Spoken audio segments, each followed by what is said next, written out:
టీఐఎస్ను మనం ఆన్లైన్లో ఆ డేటాని సబ్మిట్ చేసిన తర్వాత ఆ స్టేటస్ని ఏ విధంగా చెక్ చేసుకోవాలి అంటే మన యొక్క డేటా అనేది సబ్మిట్ అయ్యింది అంటే మనం 5 ఫామ్స్ సబ్మిట్ చేస్తాం కదా, ఈ 5 ఫామ్స్ సబ్మిట్ అయ్యాయా లేదా అని స్టేటస్ని ఏ విధంగా చెక్ చేసుకోవాలనేది ఈ వీడియోలో పూర్తిగా డీటెయిల్గా చూద్దాం. ఆల్రెడీ ఈ టీఐఎస్ను ఏ విధంగా సబ్మిట్ చేయాలనేది డీటెయిల్గా వీడియో అనేది చేయడం జరిగింది. ఆ వీడియో అనేది వీడియో డిస్క్రిప్షన్లో ఇవ్వడం జరుగుతుంది.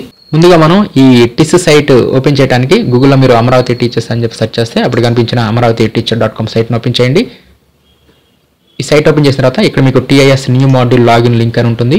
ఈ లింక్లో ఇక్కడ మీకు ఈ టీఐఎస్ డేటాని ఏ విధంగా 100% 5 ఫామ్స్ ఎలాంటి ఎర్రర్స్ లేకుండా సబ్మిట్ చేయాలనేది పూర్తిగా డీటెయిల్డ్గా మీకు ఈ వీడియోలో ఉంటుంది. దీంట్లో క్రిందకి వస్తే ఇక్కడ మీకు ఈ టీఐఎస్ లాగిన్ లింక్ ఉంటుంది. దీని మీద క్లిక్ చేయండి. తర్వాత లాగిన్ మీద క్లిక్ చేయండి. ఇక్కడ యూజర్ నేమ్ వద్ద మన పాఠశాల యొక్క డైస్ కోడ్ ఇవ్వాలి. ఇక్కడ మన స్టేటస్ని చెక్ చేసుకోవాలనుకుంటే మన పాఠశాల యొక్క డైస్ కోడ్ ఇవ్వాలి. పాస్వర్డ్ వచ్చేసరికి అటెండెన్స్ యాప్లో మనం డైస్ కోడ్కి సంబంధించి అంటే మన పాఠశాలకు సంబంధించి ఫేషియల్ అటెండెన్స్ యాప్లో ఏ పాస్వర్డ్ అయితే ఉందో ఆ పాఠశాల యొక్క పాస్వర్డ్ ఈ క్యాప్చా కోడ్ ఇచ్చేసేసి ఈ సైట్లోకి సైన్ ఇన్ అయిపోవాలి. ఈ సైట్లోకి సైన్ ఇన్ అయిపోయిన తర్వాత నెక్స్ట్ ఎంఐఎస్ రిపోర్ట్స్లోకి వెళ్ళాలి. మరలా ఎంఐఎస్ రిపోర్ట్స్ మీద క్లిక్ చేయండి.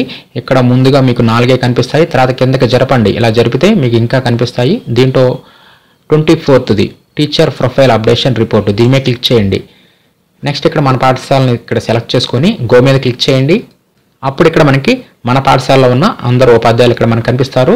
ఇక్కడ 5 ఫామ్స్ కనిపిస్తాయి. ప్రతి ఫామ్ కింద సబ్మిటెడ్, నాట్ సబ్మిటెడ్ అని చెప్పి వస్తుంది. ఇక్కడ సబ్మిటెడ్ అని చెప్పి ఉందంటే మనం ఈ 5 ఫామ్స్ని సబ్మిట్ చేసినట్టు అవుతాము. ఈ విధంగా మన ఫామ్స్ సబ్మిట్ అయ్యాయా లేదా అనేది ఆన్లైన్లో మనం ఈ సిఎస్సి సైట్లో మన పాఠశాల డైస్ కోడ్తో లాగిన్ అయిపోయి ఈ విధంగా మనం స్టేటస్ను చెక్ చేసుకోవచ్చు.